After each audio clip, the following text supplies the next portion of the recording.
İndiki gənclərə sadəcə qəzəblənməklə, sadəcə cəzalandırmaqla onlardan nəsə əldə etməyə çalışırıq. İndiki nəsil artıq əvvəlki nəsil deyil. Onlar çox fərqlidirlər. Özlərinin bir duruşları var, özlərinin bir eqoları var, bir mənlik, kimlik hissləri var.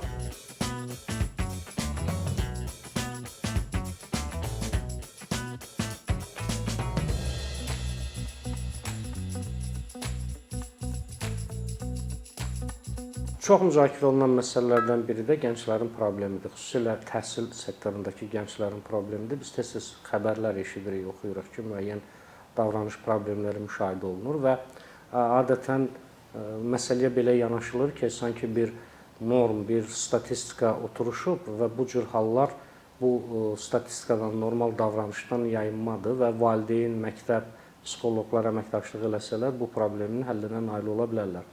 Amma əslində problem daha, belə deyək, fəlsəfidir.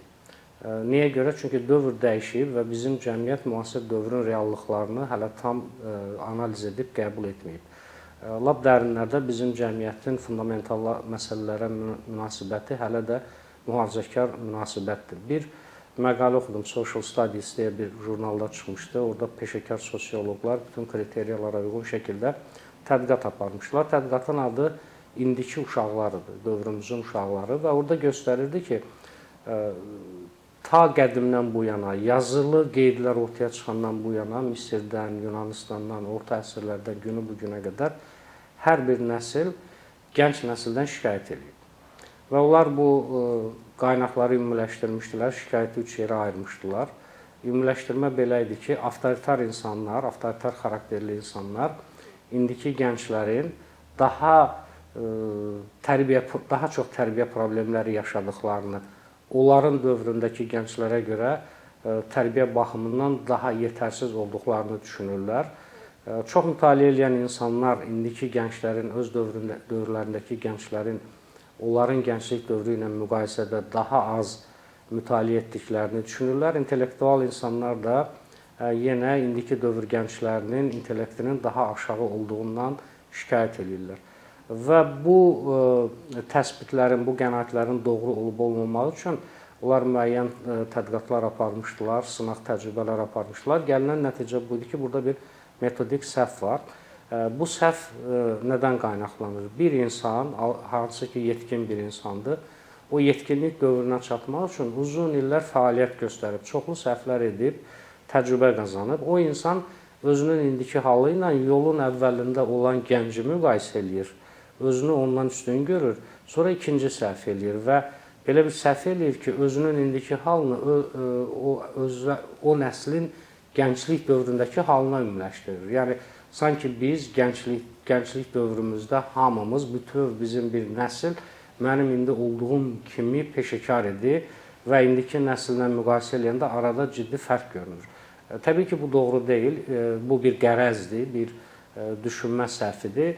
Ancaq nə qədər insan bunun fərqindədir, nə qədər insan gəncləri ittiham eləməmişdən əvvəl, onları anlamağa çalışmamışdan əvvəl öz qənaətlərinin doğru olub-olmadıqlarını sorğuluyurlar. Dövr dəyişir, hər nəslin artıq bu ədəbiyyatda da ayrılır dövrə görə gənclərin müxtəlif psixologiyalarının olmağı. Biz onu qəbul edə bilmirik. Biz hələ də bizə uşaq olanda böyüklər necə rəftar eləyibsə, biz də uşaqlarla o şəkildə rəftar eləməyə gənclərlə çalışırıq. Dövr dəyişib, bizim subyektlərimiz dəyişib, amma bizim metodumuz dəyişmir. Ona görə də problemlər yaranır. Biz onları anlaya bilmirik. Biz empatiya hiss eləyə bilmirik. Valideynin və məktəbin uşaqlara əsas yanaşması karyerist baxımındandır. Yəni, hər kəs onların yaxşı bir karyera qurmaq üçün çalışır. Amma onların da öz zəngin dünyaları var. Onlar həyatlarının başındadırlar, yeni-yeni dünyanı dərk eləməyə çalışırlar. Onlar üçün əsas məsələ olduqları dünyanı mənalandırmaqdır və özlərinin də bir şəxsiyyət olaraq qəbul edilməsidir. Biz sadəcə kənar inzibati metodlarla, danlamaqla, bir mövzuya dair yüzlərlə test etdirməklə, düşünün ki, şagird gəlir artıq 9-cu, 10-cu sinifdən bir neçə hazırlığa gedir, o sadəcə gələcəyini fikirləşir və hazırlıq nədən ibarətdir? Müəyyən bir mövzuya dair evə 200-300 mexaniki testlərin verilməyindən ibarətdir. Faktiki olaraq biz imtahana refleksiya ilə yanaşan bir gənclik yetişdiririk. Xarici motivasiya rol oynamır. Xarici motivasiya insanı transformasiya edə bilmir. Humanistik psixologiyanın yanaşması belədir ki, biz daxili motivasiya faktorlarını da nəzərə almalıyıq. İnsanın özünü reallaşdırması istəyi faktorunu nəzərə almalıyıq. İndi maraqlıdır, bizdə psixoloji ədəbiyyatın, mən psixoloqlar, peşəkar psixoloqları demirəm, əhalinin. Çünki insanın dünya görüşünün formalaşması üçün onun müəyyən qədər tarixdən bilikləri olmalıdır, müəyyən sosioloji bilikləri olmalıdır, fəlsəfə haqqında, incəsənət haqqında məlumatlı olmalıdır. Bu artıq orta statistik bir müasir insanın intellektual və mədəni baqajının tərkib hissəsi olmalıdır. Bizdə nəinki orta statistik valideynlər, hətta təhsil müəssisələrində çalışan insanlar belə mütaliə etmirlər, mütəmadi olaraq oxumurlar. Bunun üçün bizdə periodik nəşrlər yoxdur, jurnallar yoxdur, müzakirələr yoxdur, debatlar yoxdur və nəticədə bir tərəfli bir monoloq yaranıb. İndiki gənclərə sadəcə qəzəblənməklə, sadəcə cəzalandırmaqla onlardan nəsə əldə etməyə çalışırıq. Mən deyərdim ki, indiki nəsil artıq əvvəlki nəsil deyil. Onlar çox fərqlidirlər. Özlərinin bir duruşları var, özlərinin bir egoları var, bir mənlik, kimlik hissləri var və bu hisslər nəzərə alınmayanda bizim onlarla aramızdakı dialoq heç vaxt məhsuldar olmayacaq. Bunun üçün mən elə gəlir ki, məktəblər təbii ki, təşəbbüs göstərməlidir. Müəyyən məktəb, valideyn birgə tədbirlər olmalıdır. Onlar psixoloqları dəvət etməlidirlər və psixoloqlar valideynlərə müasir gəncliyin, yeniyetməliyin psixologiyası haqqında, onların duyğu dünyaları haqqında məlumat verməlidirlər ki, dialoq daha konstruktiv ola bilsin.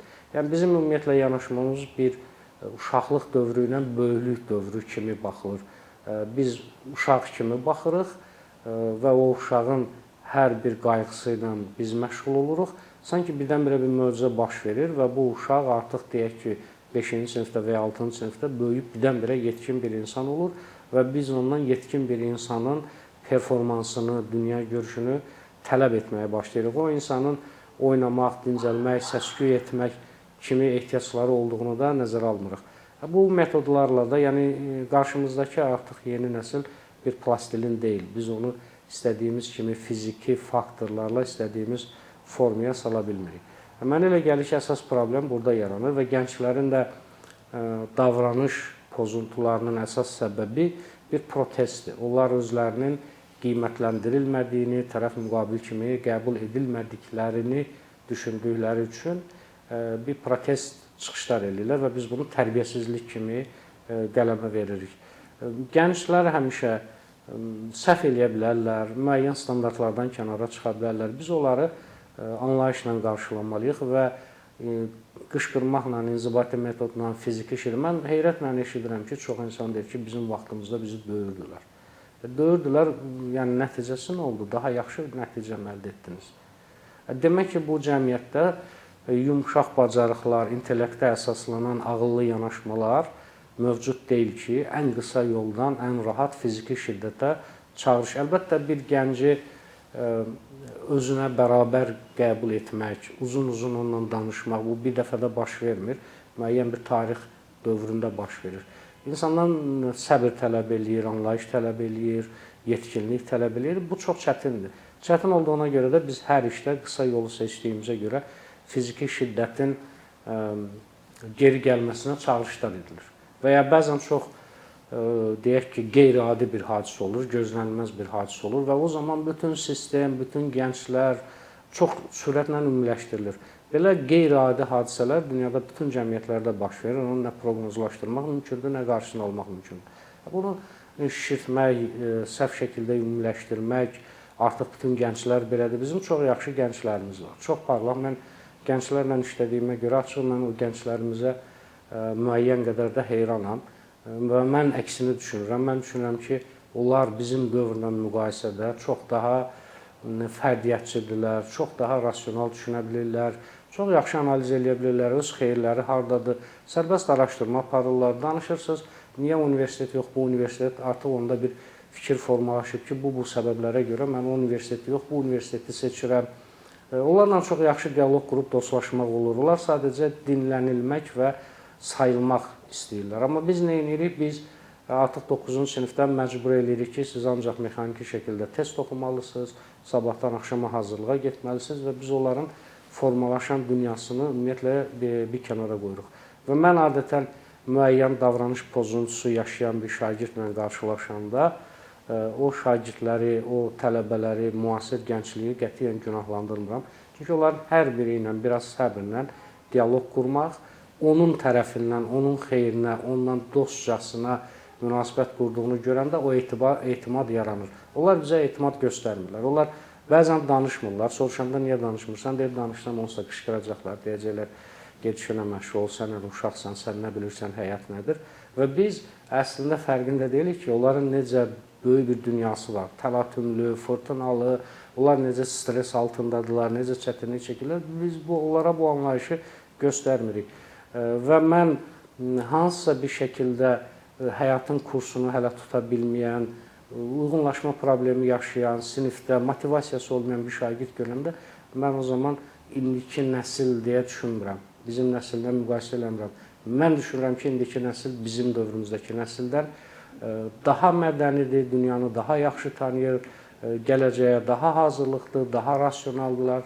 Sadəcə biz müəyyən çatışmazlıqlar görəndə biz düşünməliyik ki, cəmiyyət, təhsil sistemi, iqtisadi sistem, ailə sistemi harada səhv eləyib ki, biz bir gənci daha itirmək üzrəyik. Biz bu sualı özümüzə verməliyik, nəinki qarşı tərəfi günahlandırmaq. Çünki o gənc bizim olub. Onun 15-16 yaşına qədər bütün həyatına biz qərar vermişik. Əgər orada müəyyən səhvlər varsa, bu onun səhvi deyil, bizim səhvimizdir. Onun üçün biz müasir dövr gəncliyinin xüsusiyyətlərini yaxşı öyrənməliyik. İnkişaf psixologiyası haqqında ən azından bizim tutaq ki, müəyyən anlayışlarımız olmalıdır. Məsələ akademik dərinlikdə deyil. Sadəcə bu elə səviyyədə bir bilik olmalıdır ki, bir problemin olduğunu görməyə bizə imkan verməlidir ki, biz professional kömək istəyə bilək. Bir inkişaf psixoloquna, bir gənclərlə işləyən psixoloqa belə bir problem var deyə müraciət edə bilək. Amma biz onun tərbiyəsizdirlər, davranış pozuntusu var, adam olan deyil, itirilmiş bir case-dir deyə düşünürük və üzərindən xətt çəkirik. Daha çox fiziki təzyiq göstərməyə çalışırıq və bir anda anlayırıq ki, artıq o gəncin öz ölkəsi ilə, öz böyükləri ilə, içində olduğu sistemə bağlanıb. Çünki etimad göstərmir. Çünki onlar tərəfindən anlaşıldığını, sayıldığını, sistemin ona kömək eləməyə çalışdığı təəssüratını biz verməmişik.